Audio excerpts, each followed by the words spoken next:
It began as a one-shot meeting, which then turned into a second meeting because the first meeting was so good that everybody there wanted to keep on talking and to put out a report. It wasn't intended at that time to be a series of reports or an institution. That's how the whole thing began at that point. To be a place in Washington where Latin Americans and North Americans could exchange ideas about trends, issues, challenges, and opportunities, not to resolve the headline of the day, but rather to look at broader trends and look forward to things that are not yet on the radar screen in Washington.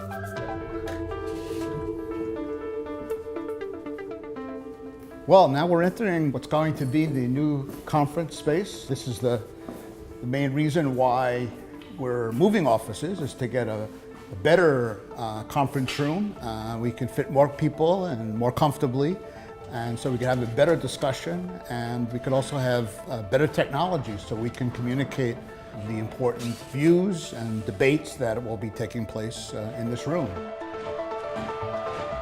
I think if you look back to when the dialogue started, it was not a happy time in Latin America.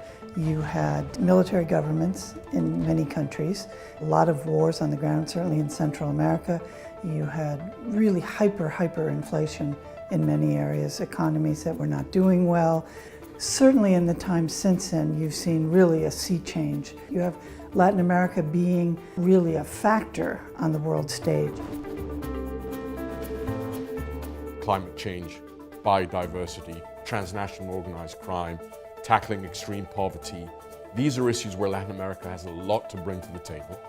I think the dialogue can play a role in starting to change some of the dynamics and creating very concrete mechanisms that allow a coalition of the willing, if you like, to come together based on specific issues and specific interests to create a greater, heftier Latin American global footprint.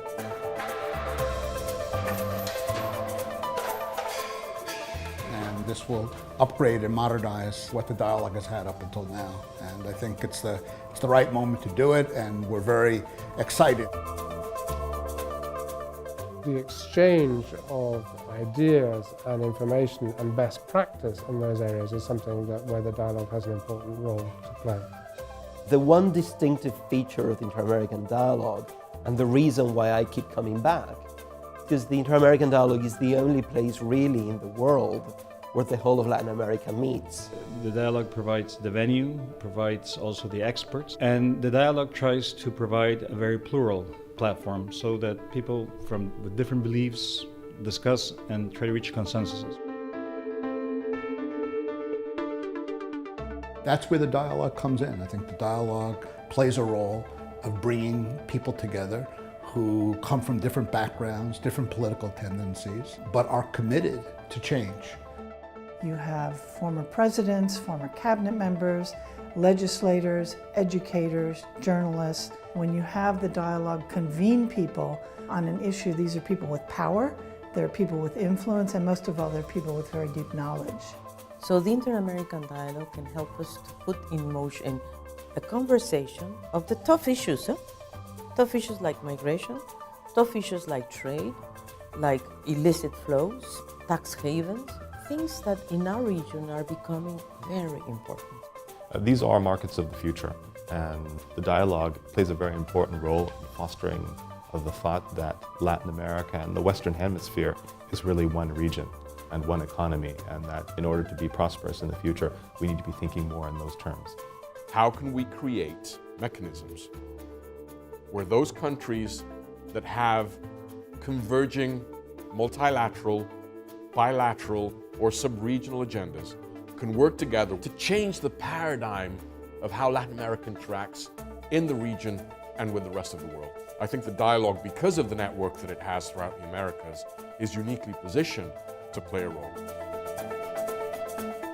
The reason of this new office, this rebranding, is partly to try to reach out to more people and to the right people who are positions, who are open to new ideas, and who are prepared to take action and make decisions to improve the well-being of all the people in the hemisphere. So this is the right moment. We're at a critical point, I think, in hemispheric relations.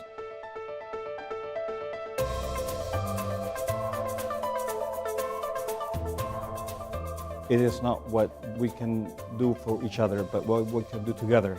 And who can help us to understand each other better? The Inter-American Dialogue. The dialogue is well positioned and has the track record to make a real contribution to moving the whole hemisphere forward in a very positive way.